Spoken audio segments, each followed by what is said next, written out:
नमस्कार विद्यार्थी मित्रांनो, direct second year diploma admission process सुरू झालेली आहे। ऑनलाईन पद्धतीने तुम्ही फॉर्म भरू शकता। ITI नंतर आणि डायरेक्ट सेकंड इयर 12वी नंतर तुम्हाला डायरेक्ट सेकंड इयरला ॲडमिशन भेटते जर का तुमचं 12वी सायन्स झालेलं असेल, आणि जर तुमचा ITI झालेला असेल तर तुम्हाला डायरेक्ट सेकंड इयरला ॲडमिशन डिप्लोमासाठी मिळणार आहे। तर फॉर्म कशा पद्धतीने भरायचा हे सर्व डिटेल्स आपण या व्हिडिओमध्ये सविस्तररित्या जाणून घेणार आहोत। मी अनंत आपलं स्वागत करतो आपल्या आवडत्या चॅनल स्टुडंट समस्या। तर विद्यार्थी मित्र हो, DSE24.DTE महाराष्ट्र.gov.in अशी ही वेबसाईट आहे। डिस्क्रिप्शन बॉक्समध्ये वेबसाईट तुम्हाला प्रोव्हाइड केली जाईल, तर संपूर्ण व्हिडिओ पाहत राहा। तर खाली स्क्रॉल करूया। खाली स्क्रॉल केल्यानंतर तुम्हाला या ठिकाणी दोन ऑप्शन दिसतील, हे न्यू रजिस्ट्रेशन आणि रजिस्टर कॅन्डिडेट। तुम्हाला न्यू रजिस्ट्रेशन या ऑप्शनवरती क्लिक करायचं आहे। या ऑप्शनवरती क्लिक केल्यानंतर तुम्हाला खाली स्क्रॉल करायचं आहे। हा फॉर्म मी मोबाईलमध्ये भरत आहे, तुम्ही PCवर सुद्धा भरू शकता आणि मोबाईलवर सुद्धा भरू शकतात। तर खाली स्क्रॉल करायचं आहे। खाली स्क्रॉल केल्यानंतर तुम्हाला या ठिकाणी न्यू रजिस्ट्रेशनसाठी कॅन्डिडेट रजिस्ट्रेशनसाठी कॅन्डिडेटचं फुल नाव म्हणजेच की तुमचं नाव या ठिकाणी तुम्हाला टाकावं लागेल। ॲज पर SSC मार्कशीट इथं दिलेलं आहे।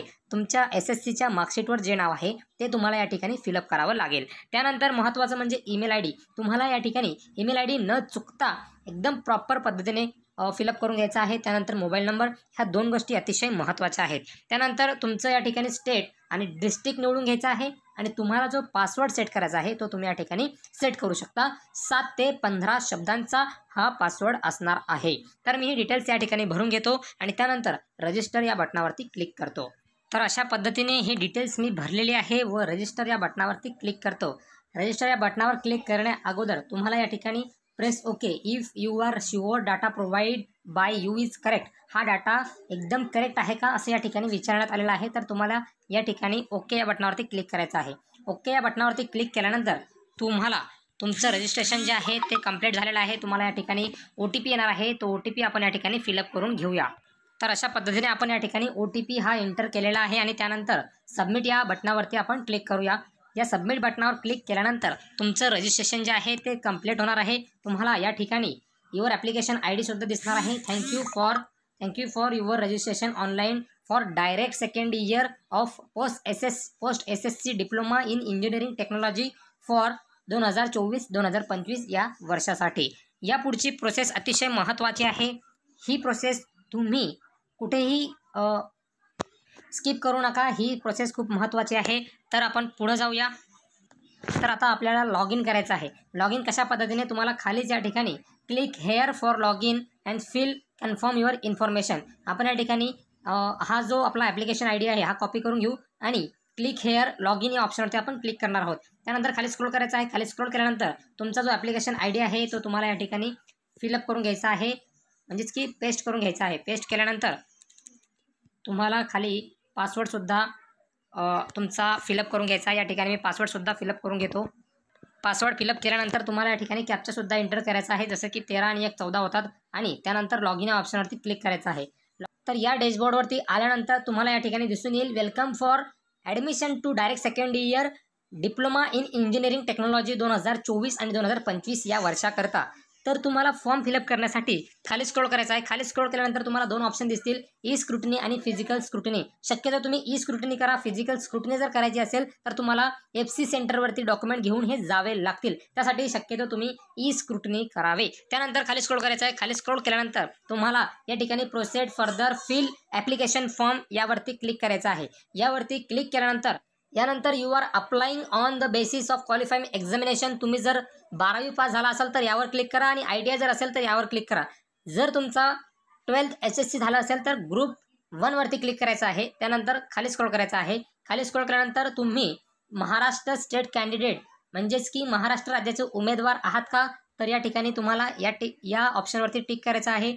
B उमेदवार तुम्ही वाचून घेऊ शकता, A उमेदवार तुम्ही वाचून घेऊ शकता, त्याच्यानंतर C उमेदवार, त्याच्यानंतर आहे तुमचा D उमेदवार, आणि त्यानंतर आहे E उमेदवार। हे उमेदवारांची जी डिस्क्रिप्शन आहे ते तुम्हाला संपूर्ण वाचायची आहे, त्यानंतरच तुम्हाला हा फॉर्म फिलअप करायचा आहे। तर आपण A या ठिकाणी वाचणार आहोत। A, महाराष्ट्र राज्यातील मान्यताप्राप्त संस्थेमधून 12वी परीक्षा पुढीलपैकी विषयांसह अनुसूची 6 मध्ये नमूद केल्यानुसार उत्तीर्ण केलेली असली पाहिजे। भौतिकशास्त्र, गणित, रसायनशास्त्र, computer science, electronics, information technology, जीवनशास्त्र, informatic practice, biotechnology, technical, vocational subject, अशा प्रकारचे सब्जेक्ट जर तुम्हाला असतील तर तुम्ही ए ग्रुपमध्ये येतात. तर मी या ठिकाणी ए ग्रुप हा सिलेक्ट करतो. त्यानंतर खाली स्क्रोल करतो. खाली स्क्रोल केल्यानंतर तुम्हाला सेव्ह अँड प्रोसीड या ऑप्शनवरती क्लिक करायचं आहे. सेव्ह अँड प्रोसीड या ऑप्शनवरती क्लिक केल्यानंतर तुमच्यासमोर अशा प्रकारचा एक डॅशबोर्ड येईल. अशा प्रकारचा एक डॅशबोर्ड येईल. तुम्हाला या ठिकाणी select the district for the candidate has pass HSC, म्हणजे तुम्ही कोणत्या जिल्ह्यातून पास झाला आहात हे तुम्हाला या ठिकाणी सिलेक्ट करायचं आहे. तर या ठिकाणी मी पुणे जिल्हा सिलेक्ट करतो. त्यानंतर सेव्ह अँड प्रोसीड या बटनावरती क्लिक करतो. त्याच्यानंतर परत तुमच्याजवळ असं एक डॅशबोर्ड येईल. तुम्हाला या ठिकाणी तुमची डिटेल्स जी आहे ती भरायची आहे. कॅटेगरी डिटेल्स आहे. या ठिकाणी तुम्ही जर का जनरल कॅटेगरीतून असणार तर जनरल करायचं आहे. जर तुम्ही रिझर्व कॅटेगरी जसं की SC, SC, ST आणि OBC किंवा VJNT किंवा SBC अशा कॅटेगरीतून जर तुम्ही फॉर्म भरत असाल तर तुम्हाला रिझर्व कॅटेगरी या ठिकाणी क्लिक करायचं आहे. त्यानंतर तुम्हाला तुमची रिझर्व कॅटेगरी कोणती आहे आपल्या जातीचे नाव निवडा. या ठिकाणी तुम्हाला SC, मी या ठिकाणी SC सिलेक्ट करतो. त्यानंतर select issuing authority for caste certificate, तुमचं कास्ट सर्टिफिकेट कोणी दिलं आहे तर या ठिकाणी मी सब डिव्हिजनल ऑफिसर यांनी मला दिलेलं आहे तर ते या ठिकाणी मी सिलेक्ट केलेलं आहे. त्याच्यानंतर तुमची कास्ट कोणती आहे हे तुम्हाला या ठिकाणी सिलेक्ट करून घ्यायचं आहे. तर या ठिकाणी मी कॅटेगरी सिलेक्ट करतो. कॅटेगरी सिलेक्ट केलेली आहे. त्याच्यानंतर फिजिकल चॅलेंज, दिव्यांग व्यक्ती तपशील, दिव्यांग व्यक्ती तपशील यस नो, शक्यतो नो करायचा आहे. तुम्ही जर दिव्यांग असाल तर तुम्हाला यस करावं लागणार आहे. त्यासाठी तुम्हाला सर्टिफिकेटसुद्धा लागणार आहे. त्याच्यानंतर आर यू ऑर्फन, जर तुम्ही अनाथ असाल तर यस करायचं आहे, नसाल तर नो करायचं आहे. खाली स्क्रोल करायचं आहे. डिफेन्स डिटेल्स, संरक्षण कर्मचारी तपशील, पालक संरक्षण दलातील कर्मचारी आहे का, यस किंवा नो. त्याच्यानंतर are you working professional, no. त्याच्यानंतर महत्त्वाचं तुम्ही या सर्व गोष्टी वाचून घ्यायच्या आहे. त्यानंतरच येस नो या ऑप्शनवरती क्लिक करायचं आहे. Certificate of Indian nationality of the candidate usually use by tehsildar, executive magistrate, DY collector of consulted district and taluka. तुमच्याकडे इंडियन नॅशनॅलिटी असेल किंवा स्कूल लिव्हिंग सर्टिफिकेट असेल किंवा पासपोर्ट असेल किंवा डेट ऑफ बर्थ सर्टिफिकेट असेल, यापैकी एक जरी असेल तर तुम्हाला यावरती क्लिक करायचं आहे. सर्व जर असतील तर त्यावर क्लिक करता येत नाही, तुम्हाला एक या ठिकाणी क्लिक करायचं आहे. तुम्ही शक्यतो स्कूल लिव्हिंग सर्टिफिकेट या ऑप्शनवरती क्लिक करायचं आहे. त्याच्यानंतर सेव्ह अँड प्रोसीड या बटनावरती क्लिक करायचं आहे. त्याच्यानंतर तुमच्यासमोर अशा प्रकारचं एक पेज येईल. तुम्हाला खाली स्क्रोल करायचं आहे. तुमचं या ठिकाणी name of board HSC board तुम्हाला या ठिकाणी निवडायचं आहे. तर बोर्ड निवडताना तुम्हाला या ठिकाणी क्लिक करायचं आहे. क्लिक केल्यानंतर तुमचं बोर्ड कोणतं होतं ते तुम्हाला या ठिकाणी सिलेक्ट करून घ्यायचं आहे. जसं की Maharashtra state of board of secondary and higher secondary education Pune या ठिकाणी मी सिलेक्ट करतो. त्यानंतर तुमची 12वी पासिंग कधी झालेली आहे ते तुम्हाला या ठिकाणी क्लिक करायचं आहे. ते केल्यानंतर तुमचा रोल नंबर जो आहे तो या ठिकाणी तुम्हाला सिलेक्ट करून घ्यायचा आहे. मी या ठिकाणी माझा रोल नंबर या ठिकाणी टाईप करून घेतो. त्याच्यानंतर खाली आल्यानंतर तुम्हाला name of candidate as per printed on HSC certificate, तर या ठिकाणी मी माझं नाव टाकून घेतोय. तुम्हाला तुमचं नाव व्यवस्थित पद्धतीने टाकून घ्यायचं आहे. अशा प्रकारे मी माझं नाव या ठिकाणी टाकून घेतलेलं आहे. त्यानंतर आईचं नाव सुद्धा या ठिकाणी व्यवस्थितरित्या फिलअप करून घ्यायचं आहे. तुमचा जो 12वीचा पासिंग स्टेटस आहे तो तुम्हाला या ठिकाणी पास करायचा आहे. तुम्ही कोणत्या विषयात पास झालेले आहेत ते तुम्हाला या ठिकाणी सिलेक्ट करून घ्यायचं आहे. जसं की फिजिक्स, केमिस्ट्री, मॅथमॅटिक्स, त्याच्यानंतर इन्फॉर्मेशन टेक्नॉलॉजी, बायोलॉजी, त्याच्यानंतर विषय जे आहेत ते तुम्हाला या ठिकाणी निवडून घ्यायचे आहे. Computer science, electronics, information technology झालं. अशा पद्धतीने तुम्हाला या ठिकाणी खाली स्क्रोल करायचं आहे. खाली स्क्रोल केल्यानंतर तुम्हाला अशा पद्धतीने तुमचे जे मार्क्स आहे 12वीचे ते तुम्हाला या ठिकाणी टाकावे लागतील. जसं की मी या ठिकाणी ऑप्टियन मार्क टाकतो 352 आणि टोटल मार्क्स जे आहेत ते 650 आहेत. या ठिकाणी माझे पर्सेंटेज येऊन जाणार आहेत. खाली स्क्रोल करायचं आहे. तुमचा SSCचा जो SSCचे जे डिटेल्स आहे ते तुम्हाला या ठिकाणी फिलअप करायचे आहे. या ठिकाणी दिसत असेल 12th SSC मार्क्स डिटेल्स. तर तुम्हाला या ठिकाणी तुमचं पहिलं बोर्ड निवडून घ्यायचं आहे. बोर्ड निवडल्यानंतर तुमचा सीट नंबर तुम्हाला या ठिकाणी टाकून घ्यायचा आहे. ते टाकल्यानंतर खाली स्क्रोल करायचं आहे. तुमचं पासिंग इयर तुम्हाला या ठिकाणी सिलेक्ट करून घ्यायचं आहे. तुम्हाला 10वीला मॅथमॅटिक्सला किती मार्क होते ते तुम्हाला या ठिकाणी टाकून घ्यायचं आहे. 10वीला मॅथमॅटिक्सला किती मार्क होते ते टाकायचं आहे. सायन्सला किती मार्क होते ते सुद्धा तुम्हाला या ठिकाणी टाकून घ्यायचं आहे. आणि इंग्लिशला तुम्हाला किती मार्क होते ते सुद्धा तुम्हाला या ठिकाणी टाकून घ्यायचं आहे. हे टाकल्यानंतर तुम्हाला खाली सेव्ह अँड प्रोसीडचं ऑप्शन दिसेल. यावरती तुम्हाला क्लिक करायचं आहे. तुमचे मार्क्स हे चुकता कामा नाही कुठेही. तर या ठिकाणी सेव्ह अँड प्रोसीड या ऑप्शनवरती मी क्लिक करतो. यावरती क्लिक केल्यानंतर तुमच्यासमोर तुमची स्वतःची डिटेल्स तुम्हाला भरावी लागणार आहे. जसं की या ठिकाणी डेट ऑफ बर्थ आहे, तुम्ही कॅन्डिडेट मेल आहात का फिमेल आहात ते सुद्धा तुम्हाला या ठिकाणी फिलअप करायचं आहे. तर मी या ठिकाणी माझी डेट ऑफ बर्थ टाकून घेतो.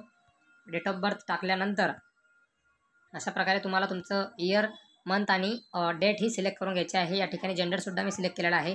ॲन्युअल इन्कम या ठिकाणी तुम्हाला सिलेक्ट करून घ्यायचं आहे. तुमचा धर्म काय आहे हे तुम्हाला या ठिकाणी सिलेक्ट करायचं आहे. मदर टंग आपली मराठी या ठिकाणी तुम्हाला सिलेक्ट करून घ्यायचं आहे. जर इतर राज्यातील कॅन्डिडेट असेल तर त्यांनी त्यांची मदर टंग त्यांच्या हिशोबाने या ठिकाणी फिलअप करायची आहे.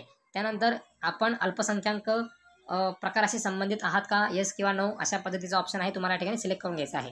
तुमचं कम्युनिकेशन डिटेल म्हणजे तुमचा ॲड्रेस तुम्हाला या ठिकाणी विचारण्यात आलेला आहे. मी माझा ॲड्रेस जो आहे तो या ठिकाणी फिलअप करून घेतो.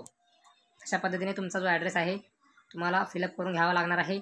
महाराष्ट्र राज्य, त्याच्यानंतर जळगाव जिल्हा, मुक्तानगर तालुका, गाव या ठिकाणी तुम्हाला सिलेक्ट करायचा आहे आणि पिनकोडसुद्धा तुम्हाला या ठिकाणी फिलअप करून घ्यायचा आहे. त्यानंतर तुमचा जो मोबाईल नंबर आहे तो सुद्धा तुम्हाला या ठिकाणी दिसणार आहे. तुम्ही तुमचा ईमेल आय डीसुद्धा तुम्हाला या ठिकाणी दिसणार आहे. त्यानंतर सेव्ह अँड प्रोसीड या बटनावरती तुम्हाला क्लिक करायचं आहे. क्लिक केल्यानंतर तुमच्यासमोर अशा पद्धतीचा एक ऑप्शन येईल ज्या ठिकाणी तुम्हाला तुमचा जो फोटो आहे तो सबमिट करायचा आहे किंवा अपलोड करायचा आहे. तर या ठिकाणी मी माझा फोटो जो आहे तो अपलोड करण्याचा प्रयत्न करतो.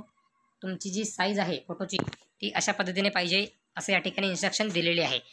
तर फोटो अपलोड करण्यासाठी तुम्हाला खाली स्क्रॉल करायचं आहे आणि चूज फाईल या ऑप्शनवरती क्लिक करायचं आहे. तर या ऑप्शनवरती क्लिक केल्यानंतर तुम्ही डायरेक्ट तुमच्या गॅलरीमध्ये जायचं आहे. गॅलरीमध्ये गेल्यानंतर तुम्ही फोटो ज्या ठिकाणी सेव्ह केलेला आहे तिथून तुम्हाला तुमचा फोटो घ्यायचा आहे आणि तो अपलोड करायचा आहे. तर अशा पद्धतीने मी या ठिकाणी माझा जो फोटो आहे तो अपलोड करतो. तर अशा पद्धतीने हा फोटो जो आहे मी क्रॉप केलेला आहे. क्रॉप केल्यानंतर खाली स्क्रॉल करायचं आहे आणि सेव्ह या बटनावरती क्लिक करायचं आहे. त्याच्यानंतर तुम्ही सेव्ह अँड प्रोसीड या बटनावरती क्लिक करायचं आहे. याच्यानंतर अजून तुम्हाला डॉक्युमेंट जे आहे ते अपलोड करावे लागतील. जसं की हे सर्व डॉक्युमेंट तुम्हाला अपलोड करावे लागतील. Statement of marks of 10 SSC म्हणजे तुमच्या 10वीला किती मार्क्स होते ते तुम्हाला मार्कशीट तुम्हाला या ठिकाणी अपलोड करायची आहे. त्याच्यानंतर तुम्हाला 12वीची मार्कशीट या ठिकाणी अपलोड करायची आहे. स्कूल लिव्हिंग सर्टिफिकेट तुम्हाला या ठिकाणी अपलोड करायचं आहे. त्यानंतर तुम्हाला school living certificate including nationality, जर तुमच्या सर्टिफिकेटवर नॅशनॅलिटी इंडियन असेल तर तुम्हाला ते अपलोड करायचं आहे. किंवा तुम्हाला बर्थ म्हणजे तुमचं जन्म प्रमाणपत्र तुम्ही या ठिकाणी अपलोड करू शकता. त्यानंतर तुम्हाला कास्ट सर्टिफिकेट या ठिकाणी अपलोड करायचं आहे. त्याच्यानंतर तुम्हाला सेव्ह म्हणजेच की सबमिट या बटनावरती क्लिक करायचं आहे. तर तुम्हाला या ठिकाणी मी माझं मार्कशीट जे आहे ते अपलोड करून दाखवतो. तुम्ही अशा पद्धतीने अपलोड करायचं आहे. मी सिलेक्ट केलं. सिलेक्ट केल्यानंतर माझे जे डॉक्युमेंट्स आहे त्यामध्ये मी जातो. अशा पद्धतीने माझ्या डॉक्युमेंटमध्ये मी गेलो आहे. त्याच्यानंतर माझी जी मार्कशीट आहे ते मला या ठिकाणी अपलोड करावी लागणार आहे. तर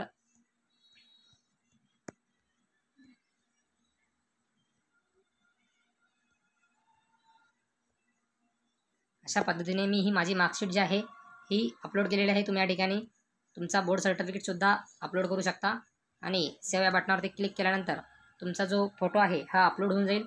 डॉक्युमेंट अपलोडेड सक्सेसफुली. तुम्हाला या ठिकाणी ग्रीन टिक येणार आहे. तुम्ही या ठिकाणी व्ह्यूसुद्धा करू शकता. तर अशा पद्धतीने तुम्हाला सर्व डॉक्युमेंट अपलोड करून सबमिट या बटनावरती क्लिक करायचं आहे. तर मी या ठिकाणी सर्व डॉक्युमेंट अपलोड करून घेतो. तर अशा पद्धतीने सर्व डॉक्युमेंट अपलोड केलेले आहे. त्यानंतर तुम्हाला सबमिट या बटनावरती क्लिक करून घ्यायचं आहे. तर सबमिट या बटनावरती क्लिक केल्यानंतर तुमच्यासमोर परत अशा प्रकारचं एक डॅशबोर्ड येईल आणि तिथे तुम्हाला तुमचं पेमेंट जे आहे ते संपूर्ण करावं लागेल. तर पेमेंटसाठी तुम्हाला पे नाऊ या ऑप्शनवरती क्लिक करावं लागेल. या ऑप्शनवरती क्लिक केल्यानंतर तुमच्यासमोर अशा प्रकारचं एक डॅशबोर्ड दिसेल. अशा प्रकारचं तुमच्यासमोर एक डॅशबोर्ड ओपन होईल. हे ओपन झाल्यानंतर तर इथे तुम्ही गुगल पे, फोनपे, त्याच्यानंतर पेटीएम या 3 ऑप्शननी तुम्ही पेमेंट करू शकता. हे पेमेंट झाल्यानंतर तुम्हाला एक पेमेंटची जी पावती आहे ती तुम्हाला भेटणार आहे आणि तुमचा जो फॉर्म आहे तो तुम्हाला PDF स्वरूपात भेटणार आहे. तो PDF स्वरूपातील फॉर्म तुम्हाला सेव्ह करून घ्यायचा आहे किंवा तुम्ही त्याची प्रिंट मारू शकता. नेक्स्ट प्रोसेस जी असणार आहे ती तुमची ऑप्शन फॉर्मची असणार आहे. तुमची स्क्रुटिनी जर झालेली नसेल तर तुम्हाला परत जे डॉक्युमेंट चुकले असतील ते अपलोड करण्यासाठी तुम्हाला मेसेज केला जाईल किंवा मेल केला जाईल. जर ते डॉक्युमेंट क्लिअर असतील तर तुम्हाला काही प्रॉब्लेम होणार नाही आणि नंतरची प्रोसेस तुमची ही ऑप्शन फॉर्मची असणार आहे. त्यासाठी सुद्धा आपण एक स्पेशल व्हिडिओ बनवणार आहोत. तर एवढंच होतं व्हिडिओमध्ये. व्हिडिओ शेवटपर्यंत पाहिल्याबद्दल धन्यवाद. जय हिंद, जय महाराष्ट्र.